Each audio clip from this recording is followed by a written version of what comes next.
दहेज ज्यादा कहाँ होता है? जहां शिक्षित लोग होते हैं वहां, या जहां अशिक्षा है वहां। लेकिन उल्टा है, जितना पढ़ा लिखा होगा उतना ज्यादा दहेज लेता है ना। लड़के का बाप कहता है इतना पढ़ाए लिखाए हैं तो फ्री में शादी करेंगे क्या?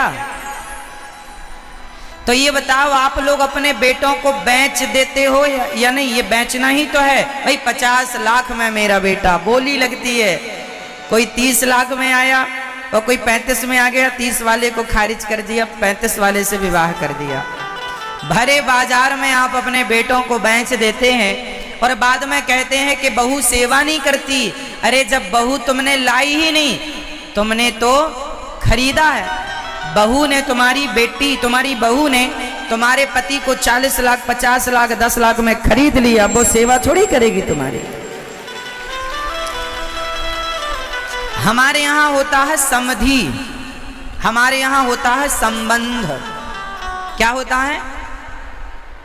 संबंध का अर्थ है, समधि का अर्थ है जहां दोनों की बुद्धि सम हो, दोनों की विचारधारा एक हो, उसे तो समधि कहते हैं, संबंध कहते हैं। लेकिन आज संबंध नहीं होता, संबंध के नाम पर सौदा होता है। 10 लाख का, 20 लाख का लड़का बाजार में मिल जाता है।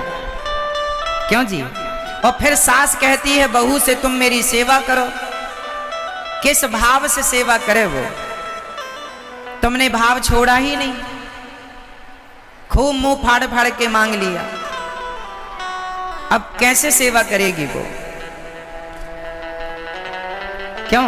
संबंध जैसी तो कोई बात रही नहीं। अच्छा ये बताओ, जहां संबंध होते हैं वहां लेन देन की बात होती है क्या? जहां प्रेम होता है ना मेरी माँ, जहां अपनापन होता है वहां बात पैसों की नहीं होती। पैसों की बात वहां होती है जहां अपना कोई लेना देना। हाँ, तो आपके रिश्ते शुरू कहां से होते हैं? पैसों से। जबकि रिश्तों की शुरुआत पैसों से नहीं, प्रेम से होनी चाहिए। पर प्रेम तो है नहीं, पैसों से शुरू होता है और पैसों में ही जाकर के पूरा हो जाता है। इसलिए आजकल के रिश्ते टिकाऊ नहीं हैं। पहले के रिश्ते टिकाऊ थे। पहले रिश्ते 7 जन्म के लिए होते थे। अब तो एक ही जन्म में 7 रिश्ते हो जाते हैं लोगों के। शादी हुई, साल भर बाद तलाक हो जाता है, डिवोर्स हो जाता है। हाँ या ना? इसलिए बिहार में सबसे बड़ी प्रॉब्लम दहेज भी है। बिहार की सबसे बड़ी समस्याएं, उन समस्याओं में एक समस्या है दहेज।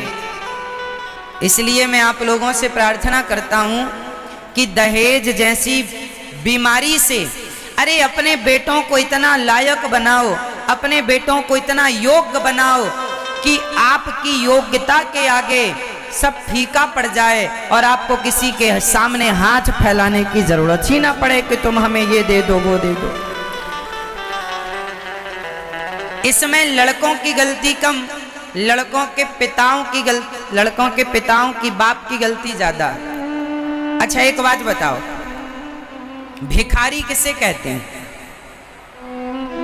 जो मंदिर के बाहर भीख मांगते हैं उन्हें भिखारी कहा जाता है। जो मंदिर के बाहर भीख मांगे उन्हें भिखारी कहा जाता है। और जो घरों में, महलों में बैठकर दहेज मांगे, बताओ उन्हें क्या कहा जाएगा? अरे मंदिर के बाहर बैठने वाला भी भीख मांगता है और तुम जो दहेज मांगते हो ये भी तो, ये क्या है? क्या है ये से बताओ, जोर से बताना, क्या है ये? अरे मंदिर के बाहर बैठकर मांगने वाले को भिखारी कहते हैं और दहेज मांगने वाले को भिखमंगा कहते हैं। ये भिखारी नहीं है। कौन है ये? भिखमंगे। ससुर जी हमें गाड़ी दे दो, ससुर जी हमें गाड़ी दे दो। क्यों? जब तेरी औकात नहीं है गाड़ी खरीदने की तो भीख क्यों मांगता? तुम्हें शर्म भी नहीं आती? अरे सपने देखना है, गाड़ी में बैठना है तो अपनी मेहनत के बलबूते पर गाड़ी खरीदो। यदि ससुर ने गाड़ी दे दी और तुम उस गाड़ी को चला रहे हो तो तुम तो केवल ड्राइवर कहलाए ना, मालिक तो ससुर कहलाएगा, क्योंकि गाड़ी उसकी है, तुम्हारे बाप की तो है नहीं। तुम तो केवल ड्राइवर हो। क्यों अपना स्टेटस कम करते हो? अरे मेहनत करो, गाड़ी चाहिए तो अपने बाप से कहो, ससुर से क्या कहते हो? अच्छा इसने मांगी है गाड़ी, अरे तभी ये मुंह ढक रहा है, मुंह दिखाने के लायक नहीं रहा अब।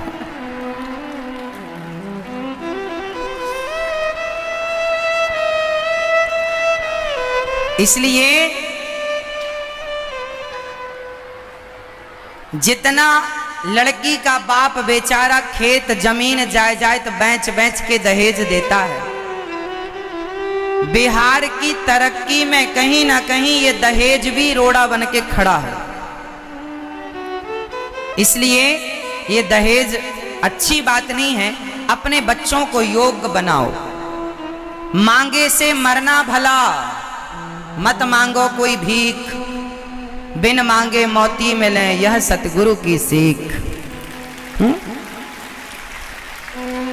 एक बाप ने अपनी बेटी दे दी, बताओ बेटी से कीमती पैसा है? अरे बाप ने अपने जिगर का टुकड़ा दे दिया, अब पैसे क्या मांगते हो? और पैसे मांगने से बढ़ते नहीं है। तुम कितना भी दहेज ले लो, लाख, 10 लाख, 50 लाख, 1 करोड़ भी लो, पर वो चलते कितने दिन हैं? महीने 2 महीने में सब बराबर हो जाता है। लेकिन सारी जिंदगी का कलंक लग जाता है कि तुमने मांगा था। अच्छा बताओ, मांगने वाला बड़ा होता है या छोटा? जोर से, मांगने वाला बड़ा या छोटा? मांगने वाले का हाथ नीचे होता है या देने वाले का हाथ नीचे होता है? जोर से। मांगने वाले का हाथ हमेशा नीचे होता है और देने वाले का हाथ हमेशा ऊपर होता है। तो आप मांगने वाले बनकर क्यों अपने आप को छोटा बना रहे हैं? ईश्वर ने लायक बनाया है तो देना सीखिए। देना मतलब दहेज नहीं, समाज को शिक्षा दीजिए। आप समाज के काम आइए, सेवा कीजिए। लेने वाला हमेशा छोटा होता है, तो लेकर छोटे क्यों बनते हो? आप तो मिथिला के लोग हैं। आपको पता है जनक जी ने सीता मैया के विवाह में क्या दिया था? क्या दिया था? तो जब सीता मैया का विवाह हुआ और दशरथ जी को, राम जी को जनक जी ने खूब धन धान्य दिया, तो दशरथ जी ने जनक जी ने जितना दिया, दशरथ जी ने सारा का सारा लौटा दिया, गरीब जनता में बांट दिया कि हमें इसकी जरूरत नहीं है, हमें तो सीता जैसी बहू मिल गई, इससे बड़ा कोई धन हो नहीं सकता। सीता जैसी बहू मिल गई, इससे बड़ा कोई धन हो नहीं सकता। सारा बांट दिया श्री दशरथ जी ने, और दशरथ जी ने जनक जी को प्रणाम किया। समाज में कितनी उल्टी रीत है। अच्छा ये बताओ, देने वाला बड़ा होता है कि लेने वाला? जोर से। देने वाला बड़ा हो गया। तो बताओ, लड़के का बाप देता है या लड़की का बाप देता है? लड़की का बाप देता। फिर भी समाज में रीति देखना, लड़की के बाप को ही लड़के के बाप के पांव छूने पड़ते हैं। एक तो तुम्हें भिक्षा दे, एक तो तुम्हें भीख दे, और ऊपर से तुम्हारे पांव भी छुए, है ना? यदि अपने आप को बड़ा बनाना है, एक तो आप लड़के के बाप हो के कहते हैं जी हम बड़े हैं। जब बड़े हो तो मांग कर छोटे क्यों बन रहे हो? बड़े हो तो बड़े ही रहो ना। बड़े का अर्थ होता है कि हमें आप अपनी योग्य लड़की, संस्कारी लड़की दीजिए, जो आपकी श्रद्धा है वो दीजिए। हम मांगेंगे नहीं कुछ साहब आपसे, मांगे से मरना भला। ये तो आपका बड़प्पन हुआ। एक तरफ आप मांगते हैं और दूसरी तरफ यदि पैसा कम देता लड़की का बाप तो सारी जिंदगी अपनी बहू को टॉर्चर करते हैं कई बार तो लड़कियों को जिंदा जला दिया जाता है। अब तो ये केस शायद कम हो। बिहार में कैसे हैं ये केस? हैं कम होंगे। एक जमाना था कि मिट्टी का तेल डाल के जिंदा जला दिया जाता था लड़कियों को। हाँ या ना? कितनी घिनौनी हरकत है ना ये। संस्कारी लड़की बहुत होती है। मेहनत करने का धन, दहेज का धन टिकता नहीं है साहब। मेहनत का धन टिकता। मेहनत करो, खूब मेहनत करो। बिहार की एक घटना मैं आपको सुना रहा हूं, सुनना ध्यान से। एक लड़की के पिता थे, नौकरी करते थे, 10-15 हजार रुपए उन्हें तनख्वाह मिलती थी। एक बेटी थी, एक बेटा था। बेटी बड़ी हुई, शादी फिक्स कर दी। फलानी तारीख को बारात आ गई। मंडप के नीचे जब फेरे पड़ने की स्थिति आई और कन्यादान का समय आया तो उस दुल्हा लड़का मचल गया। बोले हमें तो गाड़ी चाहिए, कार, 4 चक्के की 4 व्हीलर चाहिए। लड़की के पिता ने कहा, दामाद जी हमारे आपकी ऐसी कोई बात नहीं हुई थी कि हम आपको गाड़ी दें। हमारी इतनी हैसियत नहीं है कि हम आपको गाड़ी दे सकें। लड़की, वो लड़का दुल्हा मंडप के नीचे बोला, नहीं हमें तो गाड़ी चाहिए वरना हम शादी नहीं करेंगे। उठकर जाने लगा।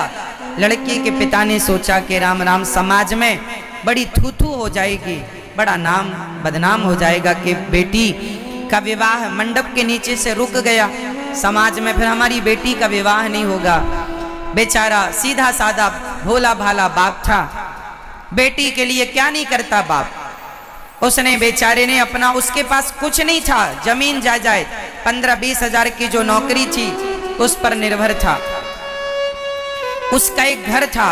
उस बाप ने अपने घर को गिरवी रखा और गिरवी रखकर जो पैसे मिले उससे वो गाड़ी खरीद कर अपनी बेटी की खुशी के लिए उस दामाद को दिया और चला गया। एक दिन वो लड़का अपनी पत्नी को गाड़ी में, उसी कार में, दहेज की कार में घुमाने ले गया।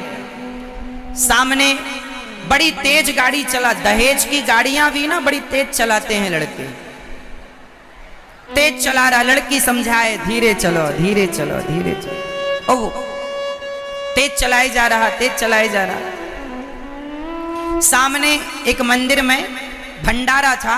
एक अपाहिज भिखारी सड़क पार कर रहा था। अब जैसे ही वो अपाहिज सड़क के बीच में आया, इसकी गाड़ी आ गई। इसने ब्रेक दबाया, घिसटती हुई जाकर चिपक कर खड़ी हो गई उस भिखारी अपाहिज व्यक्ति से गाड़ी। साहब को गुस्सा आया, क्यों रे, भीख मांगते रहते हो, कमा कर खा नहीं सकते? अभी गाड़ी के नीचे आ जाते, किसका नुकसान होता? यही मेरी गाड़ी मिली थी तुम्हें मरने के लिए, जा। लड़की ने समझाया अपने पति को, गुस्सा ना करिए, और 100 रुपए निकालकर उस अपाहिज भिखारी को उस लड़की ने दिया। उसके पति ने गुस्से से कहा, क्या जरूरत थी इसे 100 रुपए देने की, ये कमा कर खा नहीं सकता क्या?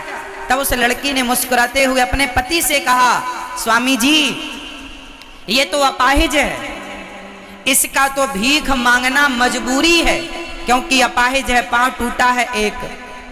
भीख मांगना इसकी मजबूरी है, पर आपके तो दोनों पांव सलामत हैं, आपकी तो कोई मजबूरी भी नहीं थी, फिर भी तो मेरे बाप से आपने मंडप के नीचे भीख मांगी कि नहीं? इसका भीख मांगना यदि गलत है तो आपका भीख मांगना सही कैसे हो सकता है? यदि ये अपाहिज है तो आप तो अपाहिज नहीं है, फिर क्यों ये दहेज के टुकड़े क्यों मांगते हो? वो लड़का शर्म से सिर झुकाकर खड़ा रहा। सारी जिंदगी शर्म से क्यों जीना? इज्जतदारी इसे नहीं कहते। मांगने वाला व्यक्ति कभी बड़ा हो नहीं सकता। इसलिए हम तो आप सभी बिहार वासियों से और पूरे देश से कहेंगे, अपने बेटों को इतना योग्य बनाओ, अपनी बेटियों को इतना योग्य बनाओ कि उन्हें कभी किसी के आगे हाथ पसारने की जरूरत ना पड़े कि तुम हमें गाड़ी दे दो, तुम हमें घोड़ा दे दो, तुम हमें दहेज दे दो। बेटों को योग्य बनाओ, लड़की को योग्य बनाओ, पढ़ाओ लिखाओ। हमारे यहाँ कहा गया है, माता शत्रु पिता वैरी ये न वालो न पाठिता न शोभते सभा मध्य हंस मध्य बको यथा।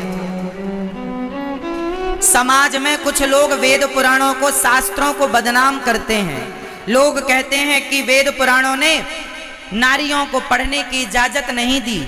ऐसा आरोप शास्त्रों पर, वेद पुराणों पर लगाया जाता है कि पहले गरीबों को पढ़ने नहीं दिया जाता था, पहले स्त्रियों को पढ़ने नहीं दिया जाता था। साहब ये बातें केवल झूठी ही नहीं, सफेद झूठ है ये। हमारे वेद पुराणों में ऐसा कहीं नहीं लिखा कि नारी को मत पढ़ने दो, गरीबों को ना पढ़ने दो, दलितों को ना पढ़ने दो, ऐसा कहीं नहीं लिखा। हमारे यहाँ ये लिखा है कि माता शत्रु पिता वैरी ये न बालो न पाठिता। ये लिखा है कि जो माँ बाप अपने बच्चों को, बेटा बेटियों को पढ़ाते नहीं हैं, वो माँ बाप बच्चों के सबसे बड़े दुश्मन हैं। ये लिखा है, पढ़ने का लिखा है, लेकिन उल्टी बात समाज में फैलाई जाती है ताकि वेद पुराणों से लोगों की श्रद्धाएं खत्म हो जाएं। गलत समझाया गया, गलत बताया गया, लिखा कुछ और है, बताया कुछ और गया। हमारे यहाँ क्या लिखा है? आप में से कितने लोगों ने ये श्लोक सुना है? माता शत्रु पिता वैरी ये न बालो न पाठिता न शोभते सभा मध्य हंस मध्य बको यथा। इस श्लोक में कहा गया है कि बच्चों को पढ़ाओ लिखाओ, नहीं पढ़ाओगे तो माँ बाप दुश्मन कहलाओगे तुम अपने बच्चों के, ऐसा लिखा है। लेकिन आपको बताया कैसा जाता है, अरे वेद पुराणों में तो पढ़ने की इजाजत नहीं थी, ऐसा नहीं है। पढ़ी लिखी समाज थी पहले। जिस स्कूल में भगवान राम पढ़ते थे उसी स्कूल में निषाद राज भी पढ़ा करते थे। आपने रामायण में ये बात सुनी होगी, देखी होगी। एक साथ पढ़ने की व्यवस्थाएं थी। स्त्रियां यदि पढ़ी नहीं थी तो बताओ 1857 में झांसी की रानी ने, एक लड़की ने, 23 साल की लड़की ने अंग्रेजों से पंगा लिया और उनको माटी में मिलाने का काम किया, चूर चूर कर दिया अंग्रेजों के अभिमान को। और एक अकेली लड़की सारे अंग्रेजों से भिड़ गई कि नहीं? तो उसके घोड़े को गोली लग गई, बाद में उसने अपने आप को अग्नि के हवाले किया, मजबूरन घिर गई दुश्मनों से। कब तक लड़ती? पर जब तक सांस थी लड़ी। बताओ, अनपढ़ होती, अशिक्षित होती तो एक झांसी की रानी, एक लड़की तलवार चलाना ना जानती। तलवार चलाना भी तो शिक्षा थी उस जमाने की, उस जमाने की वही शिक्षा थी। और उसने अंग्रेजों से लोहा लिया, अपने राज्य को चलाती थी। झांसी का किला उसके अंडर में था, तो क्या बिना पढ़ी लिखी एक किला संभाल सकती थी, प्रजा को संभालती थी? अरे शिक्षा तो हमारे यहाँ 57 में, 1857 की ये घटना, झांसी की रानी, मतलब शिक्षा थी कि नहीं? नहीं थी। तो झांसी की रानी को तलवार चलाना कैसे आ गया? राज्य सत्ता। एक रानी थी जिसका नाम था मां अहिल्याबाई, अहिल्याबाई होलकर, इंदौर की रानी थी, मेवाड़ की, इंदौर की रानी थी। वो राज्य चलाती थी, सिंहासन पर बैठकर अपनी प्रजा का बच्चों की तरह पालन करती थी। पढ़ी लिखी नहीं थी तो इतना बड़ा राज्य कैसे चलाती थी, कैसे व्यवस्था बनाती थी? अर्थव्यवस्था से लेकर राज्य व्यवस्था, कूटनीति, राजनीति सब थी उनके पास। मतलब शिक्षा थी ना हमारे यहाँ। लेकिन बदनाम क्या किया गया हमारे देश को कि यहाँ पढ़ने की इजाजत नहीं थी स्त्रियों को। अरे कुछ मूर्खों ने अपनी बेटियों से केवल चूल्हा फुकवाया है, पढ़ने नहीं दिया। कुछ मूर्खों की गलती है। हमारे यहाँ तो माता सीता क्या अनपढ़ थी? बताइए, माता सीता तो आपके यहाँ की बेटी हैं। बताइए क्या माता सीता अनपढ़ थी?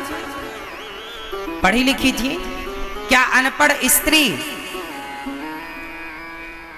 भगवान राम ने माता सीता से कहा गर्भावस्था में, जब माता सीता गर्भवती थी, भगवान राम ने कहा देवी आपको क्या चाहिए? सीता माँ ने कहा कि मैं अपने बच्चों को संतों के आश्रमों में जन्म देना चाहती हूँ ताकि संतों की शिक्षा और संतों के संस्कार मेरे बच्चों को प्राप्त हों। ये शिक्षित नारी ही ऐसा कह सकती है। अशिक्षित नारी अपने बच्चों के लिए, शिक्षित नारी ही बच्चों को शिक्षा दिला सकती है।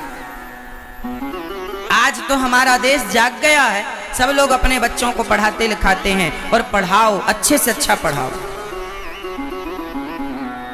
समाज में जो अच्छी बातें हैं, अच्छी चीजें हैं, वो ग्रहण करो। जैसे दहेज जैसी बुराई है, नष्ट करो, खत्म करो। पुरानी विचारधारा है, रूढ़िवादी विचारधारा पुरानी चली आई, तो तुम भी चलाओगे क्या? एक लड़का एक लड़की को खुश रहने के लिए, एक पति और एक पत्नी को खुश रहने के लिए क्या चाहिए? जोर से। एक पति और पत्नी को खुश रहने के लिए पैसा चाहिए या प्रेम? जोर से, जोर से। तो क्या प्रेम पैसा से होता है? फिर इसलिए रिश्तों की शुरुआत पैसे से नहीं, प्रेम से कीजिए, आपकी गाड़ी अच्छी चलेगी। पैसा तो आ जाएगा, तुम में काबिलियत होगी ना मेरे भाई, तुम लाखों नहीं करोड़ों कमा लोगे। और काबिलियत नहीं होगी तो लड़की का बाप दहेज में 1 करोड़ भी देगा ना, तो 1 साल के अंदर तुम माटी में मिला दोगे। हाँ या ना? तुम्हें गाड़ी 50 लाख की भी दहेज में दे दी जाए, तो 50 लाख की गाड़ी भी 5 साल बाद 12-15 लाख की हो जाएगी घट करके। 10 साल बाद तो कबाड़ा हो जाएगी। हाँ, सारी जिंदगी तो तुम्हारा गाड़ी से गुजारा ना होगा। आगे चल के तुम्हारी अपनी मेहनत काबिलियत के बल पर आपको आगे के रास्ते तय करने पड़ेंगे। तो शुरू में ही कलंक क्यों लगाना माथे पर दहेज का? इसलिए दहेज लेना अपराध है, कानूनी अपराध तो है।